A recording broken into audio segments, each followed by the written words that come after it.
Hi, welcome to the nest where we discuss everything babies. I am your host, Gladwell Kameni.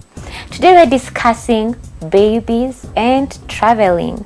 For most moms or parents, we are scared that when little ones come, our happy days of traveling, either for work or for fun, may be interrupted. However, life still has to go on. As days go by, we must travel with our little ones. On set, I have with me a traveling mom who'll be sharing with us her experiences and also tips on how to keep traveling even when the babies come. You're welcome on the set, Lilian. Thank you. Please introduce. Hey, thank you. Karibu. Please introduce yourself. My name is Lilian Wanjiro Matoke.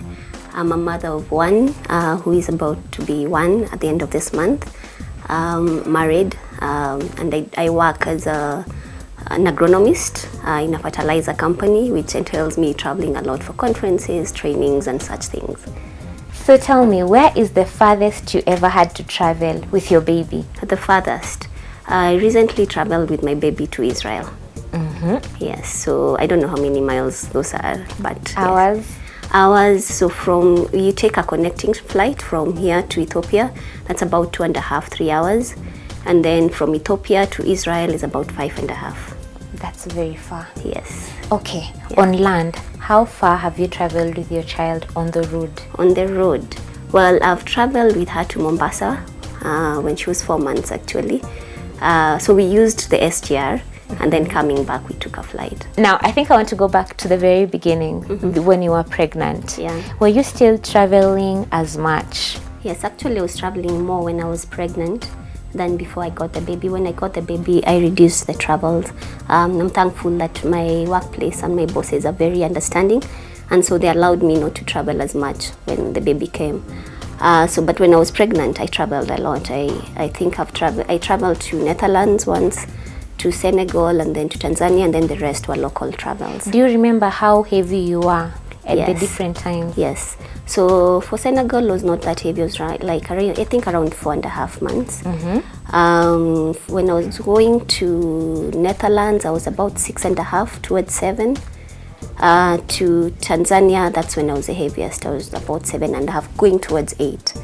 Yes. And by road, did you travel far when you were expecting? Did I travel far by road? Not really. I think the farthest I went to was Nakuru or Eldoret. Okay. Yes. And each time you traveled, did you check with a doctor? Yes. Oh, good. Yes, I definitely did. So especially for the long travels, you have to, because most of the airlines will actually, one of the things, if you're traveling internationally, you have to check with the airline that you're traveling with. They have rules for what is acceptable during when you're pregnant. So how many months is acceptable? You have to have a letter from the doctor. Some airlines will ask you to actually fill a form that they have. So you have to download a form and fill, and it has to be signed by your doctor. So, and then the doctor also has to confirm that it's safe for you to travel. So they have to give you the go ahead and write a letter for you saying how many weeks you are, and that they have allowed, that your gestation is okay, and that they have allowed you to travel. Because without that, actually you can't, the airlines won't allow you to travel. So I think luckily I learned this because on one of the travels, the one I was with to Senegal, I had a colleague, not a colleague, but just someone else who was there, and she was pregnant. And then going back from Senegal to Kenya, they actually detained her for a few minutes, for like 30-40 minutes. Because they were like, where is your certificate of travel? You're pregnant, we can see you're pregnant. By then I wasn't showing, so I was lucky. But she was showing, and so they were like, where is your certificate of travel? So they detained her, they took her to a back room. They were like, okay, we need a certificate from your doctor to confirm that you can travel, that it's safe for you. She's like, she didn't know that. The first travel, how many months was the baby? She was 4 months. I was just about to go back to work. And so I was like, I want to take a short travel before I go back to work. So she was 4 months. We were traveling with my husband and a friend of ours who also have the baby. Her last born baby is almost the same age as my baby, 1 month older. And they have another baby who's like, I think 1.5 right now, or going close to 2. So we made plans to travel to Mombasa. So, but the questions on my mind was like, okay, you're going to Mombasa, malaria, issues like that. So we asked, before we travel, like, we had to take my baby for a vaccination, the one for 3 months, I think. And so we asked, do we need to take a malaria vaccine? Is there something like that? And the doctor was like, no, you'll be safe. You just know, watch the symptoms and all those things when you come back. Malaria has actually been reduced in Mombasa and all those things. So with just talking to him, he gave us that confidence. Okay, it's okay. You guys go. Just when you come back, just be careful. If you see any symptoms, just you have to tell the doctor that you had traveled to this place and all those things. So yeah.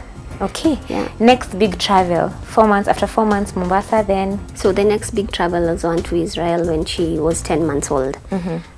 So because I was back in work, I had to go back to Israel for training, and yeah, so I needed to travel. Tell me about the travel. So about the travel, yeah, it was an adventure. It wasn't as difficult as I had thought it was going to be, because of course you have to prepare. You have to have insurance for travel just in case anything happens, and I mean that's a requirement for everybody who travels internationally, I think. Then you have to think through, okay, now when we were traveling at 4 months, it was easier because I'm only breastfeeding. I don't have to think about food and all those things. But then now she's 10 months, she's already started eating, and we are traveling to a foreign land. So I had to think through, okay, now what do I do for food? So there is packet foods that are that you can buy from the supermarkets. I think the one of the common brand is Purity. So I bought some of those, and then I also bought like some rice cakes for snacks and all those things for the road. For the flight. And then my other issue was, okay, how is she going to behave in the flight? Because it's 5 hours on the flight. It's a bit challenging. It's a bit challenging. So the other thing you have to do is, especially if you're traveling with a baby, is book your flight early and mention that you are traveling with a baby. Of course, they'll see you booked for your baby. So you can book to have the seat at the front, the one with more leg room, because when the baby sleeps, they actually give you a bassinet.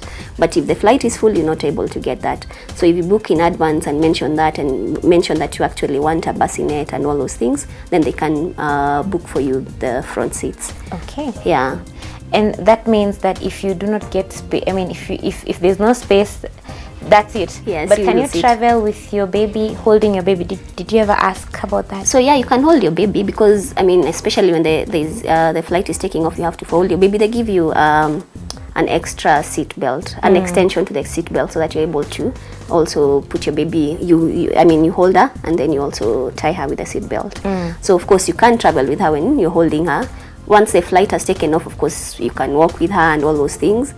But yeah, it would be harder if you don't have that space when the flight is full and you don't have the space. So it's more challenging because you have very little room and all those things.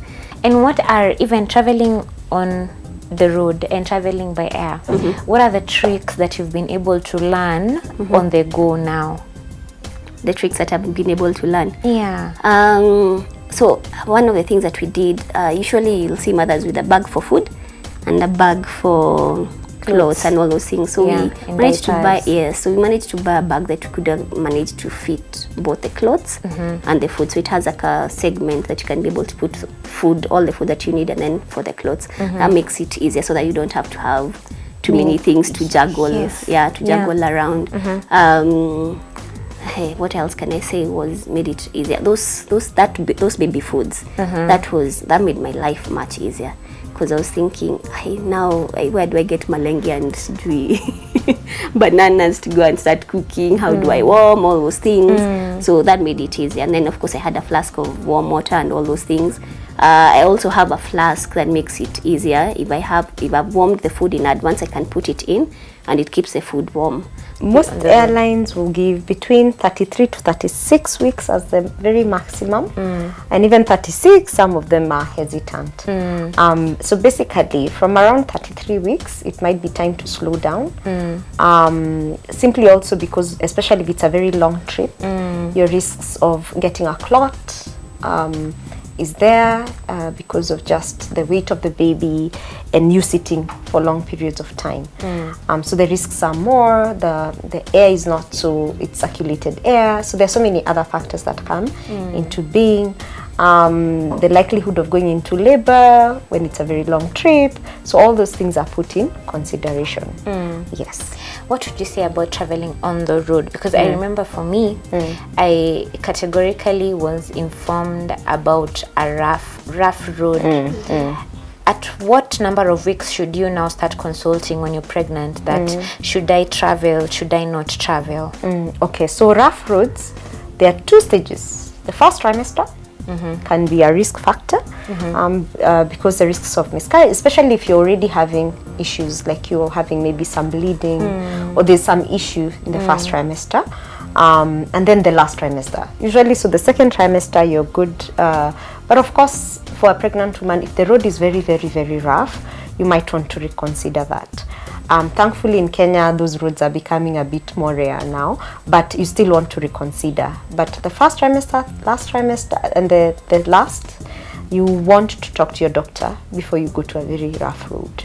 Yes. Okay. Yeah. So anytime you're or you suspect that you could be pregnant, you need to consult. Because yes. I've actually had of quite a number of miscarriages where people who take the road. Yes, and because you're not showing, so you're not even, yes. So the first trimester is a risk factor. If you're having long trips where the road is very rough, you might want to not travel at that time. Okay, so consult. For every mom, consult.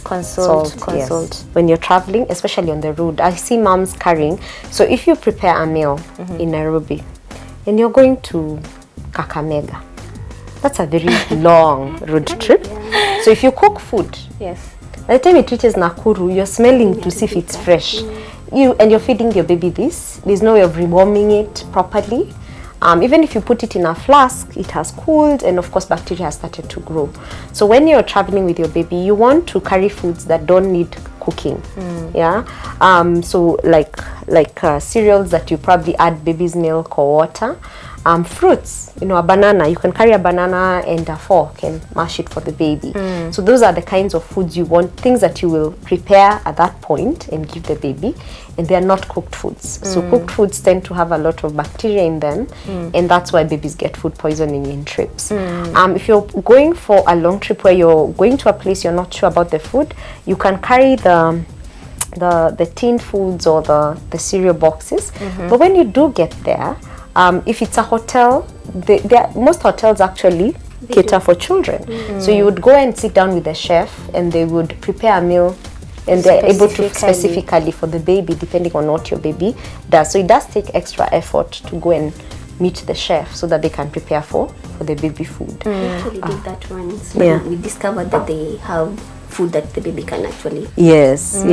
Most major hotels will think about that. But again, even in hotels, because they play around with the food a lot. Yes. As much you may think that what you're giving your baby, but because they've played a lot of tricks with mixing. Yes, XYZ, and that's why you go sit. You sit on the chef.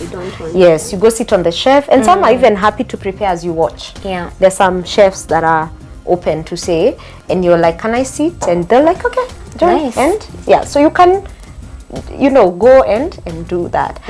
You can carry, and you can go to the local market there, buy fruits, that you can come and just prepare yourself. I keep saying, as long as you have a fork, you can feed your child. What you use, like for maybe cleaning your baby, like the toiletries that you use, the baby soap, the baby's. Again, you don't want to try something new wherever you're going. Your baby's clothes. Babies go through a lot of clothes in a day, especially that age. They're spilling on themselves. So you must count, we say 3 to 4 outfits per day. So if you're going, you might need to carry a whole suitcase, or you can make that your shopping. You can say, I'll carry a few and I'll go shop for more, especially if you're going to a place where they have affordable clothes. You must carry a thermometer, just in case your baby needs temperature. If you're going to a malaria-prone area, you must carry, what is it called? For applying on the skin. We know what it is. That one has repellent, mosquito repellent. You must carry a net for the baby. Wherever you're going, once you go, think of the nearest hospital that you can get to, wherever, whether it's internally out there, in case something goes wrong, you have a place to start. You're not thinking there's something wrong, and that's when that's the time you're thinking about where would I take my baby if my baby is unwell.